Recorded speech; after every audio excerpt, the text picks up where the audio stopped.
This is for educational use only.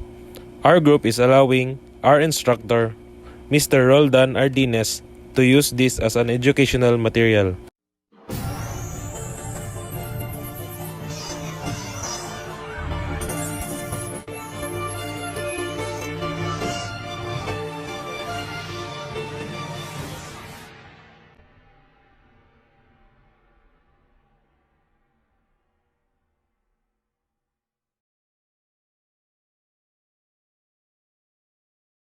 The self consists of me and I. The me represents learned societal behaviors and expectations, and the I represents the individual's identity based on the response to those social behaviors and expectations. The me and the I act to balance the self out, the I self and the me self. The I self from my perspective is your ego or superego as some call it. It is the part of you that needs to be right all the time or cannot admit with your wrong. It can argue with anyone to be right or will force the perspective of right onto another, and it needs people to admire the accomplishments that he or she has done. So with that being said, the myself is total opposite with regards to being seen. It doesn't mind being wrong within an argument, but it will not keep the grow within himself, but will not keep the argument going because it no longer cares about being right or wrong. It its purpose is to grow within itself and let the human emotions go, since they can make or break any relationship. I self I self includes the realization that the self is separate from the surrounding world, remains the same person over time, has a private inner life, and controls own thoughts and actions. Me-self. Me-self consists of all qualities that makes the self unique, including physical characteristics, psychology.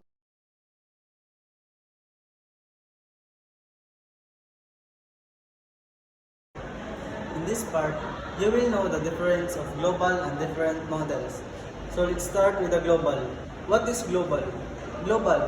It refers to the general value that a person places on himself or herself. So when we say global, it means generally or all, or like what's your behavior in your house, that's also the behavior of you when it comes to another house or place.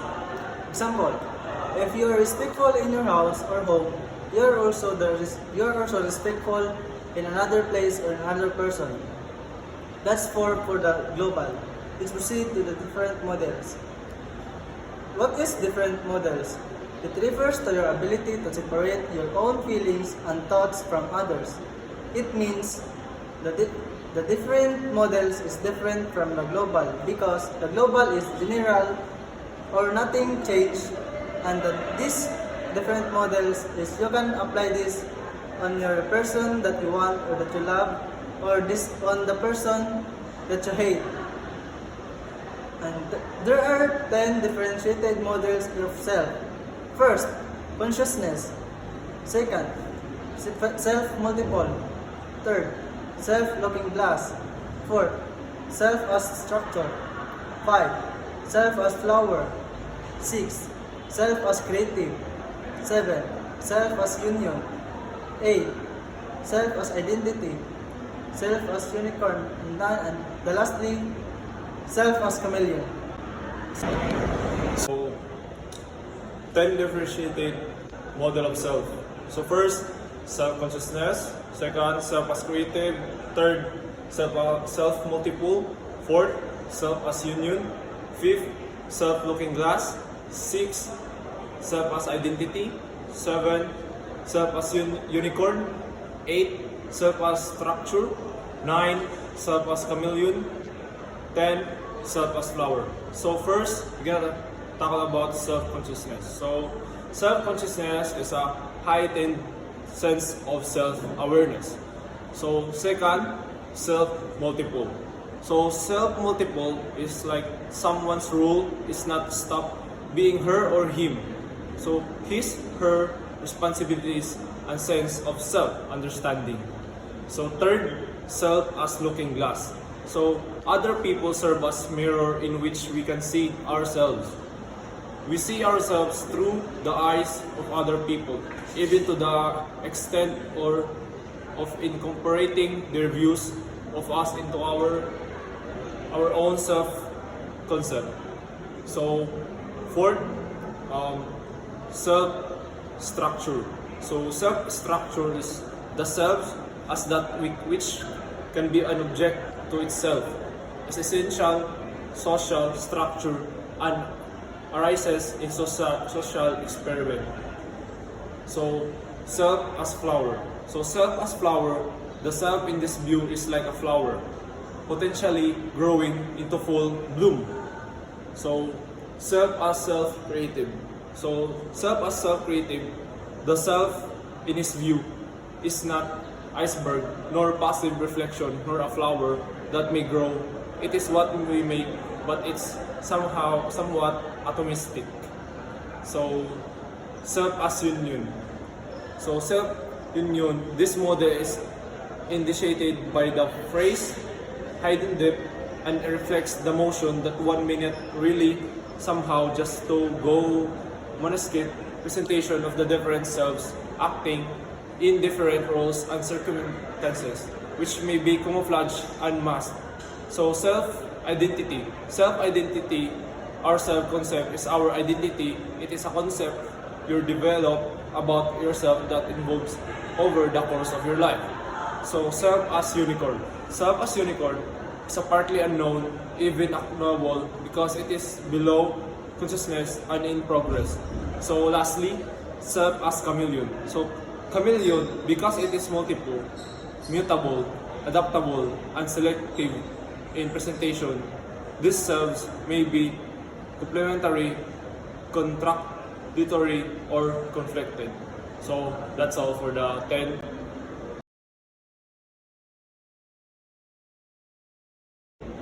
So the next one is real self versus ideal self. The real self is who we actually are.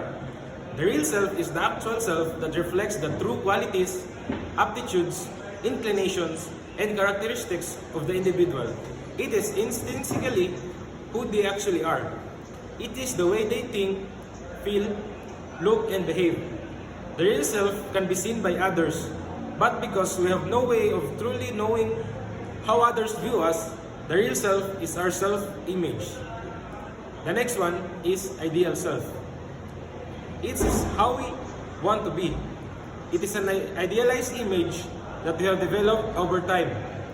Based on what we have learned and experienced, the ideal self could include components of what our parents have taught us, what we admire in others, what our society promotes, and what we think is in our best interest.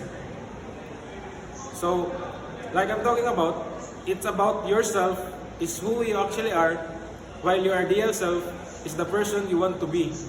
The ideal self is an idealized version of yourself created of what you have learned from your life experience, the demands of society, and what you admire in your role models. That's all.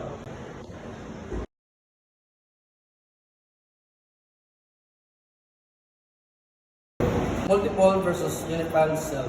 In a human brain, we have different physiological studies like mapping the mind, the memory, as well as multiplicity. We have different personalities, and it sums up the theory of multiple versus unified self.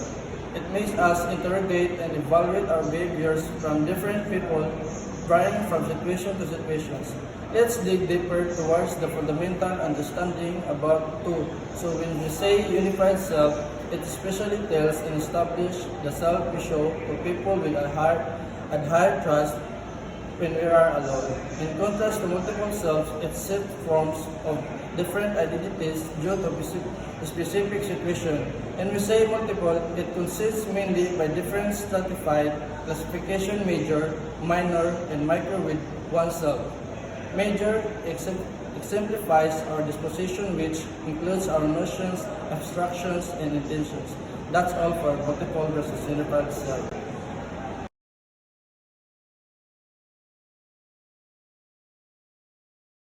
Next is the true versus false self. First, we gotta tackle about the true self.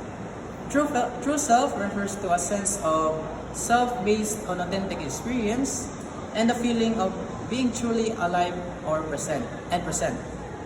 Being true to yourself means that you don't have to worry about pleasing other people. You don't have to worry about making other people like you.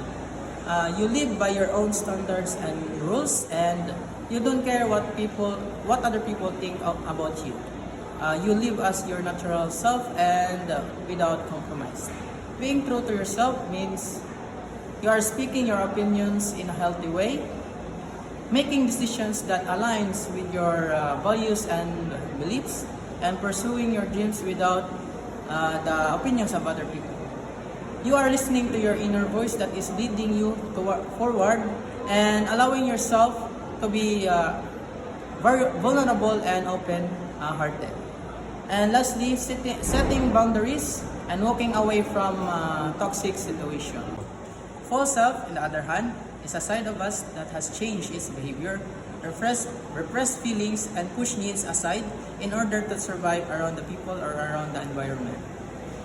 Real-life examples of false self includes when someone is pretty, then she or he is more likely likable than you. Or when someone has more money or has a lot of achievements in life, then he or she is more valuable than you. And lastly, if someone is hardworking and achieves more achievements than you, then he or she is more likely to be more valuable than you. So that is all about true versus false self.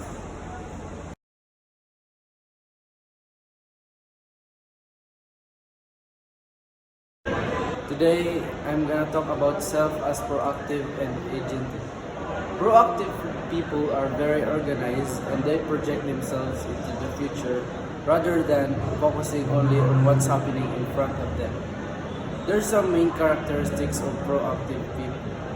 First, proactive people don't blame anyone or anything. Second, proactive people's behavior is the product of their conscious choice based on their values. Third, proactive people are still influenced by external stimulus but their value-based choice. Being proactive can really improve our outlook in life and can develop us as a person. Proactive behavior involves acting in advance in a future situation rather than just reacting. It means taking control and making things happen rather than adjusting into a situation or waiting for something to happen. Agentic defines by self-directed actions in a personal growth and developed based on some choosing goals. In this context, people initiate actions of their own. Agentic have four components of human agencies. They are intentionally deals with the forming of intentions that includes action and strategies for realizing them. The second is forethought, enable the person to initiate the likely consequences of proactive actions. The third is self-reactiveness. We can react to a certain situation and be motivated to regulate our actions. And the last is self-reflection. Gives the person the ability to reflect upon the adequacy of his or her behavior. Because of the thoughts and ideas that encourage us to think, we are capable of doing actions that will either help us hurt ourselves. Our self-efficiency essentially controls how our mind will behave either negatively or favorably. This teaches people that they can control themselves without needing anyone else's assistance. As a result, our ability to govern our existing skills and behaviors has already been improved. So that is the self as proactive and agentic? Hi everyone, I am Giancarlo Fernandez. My topic is all about the self-proactive and agentic. Proactivity or a proactive behavior refers to a self-initiated behavior that endeavors to solve a problem before it has occurred. The word agentic is described as an individual power to control his or her own goals, action, and destiny. Through our agency, we humans are perceived as proactive agency or experience through this agent or agency. We humans play a big role in our self-development, adoption, and self-renewal. It is said as a human agency has our future. These features are intentionally through self-reactiveness and self-reflectiveness. Humans plan things intentionally, or we do things intentionally. With doing this, we wait for possible outcomes. We make our plans, action, and decision with the basis of our intention in life. We as humans are interested in different things. We make ourselves interested in things. We do therefore acting with our intentions. Further, on other hand, enables us to anticipate consequences of the things we do. We accept different expectation. Therefore, we like think better before we do or make decision in future. Self-reflectiveness involve making choices. We make different choices and we actually make choices after thinking about the consequences. Reflective gives us ability to reflect on our decisions, choice, and consequences. That's all. Thanks.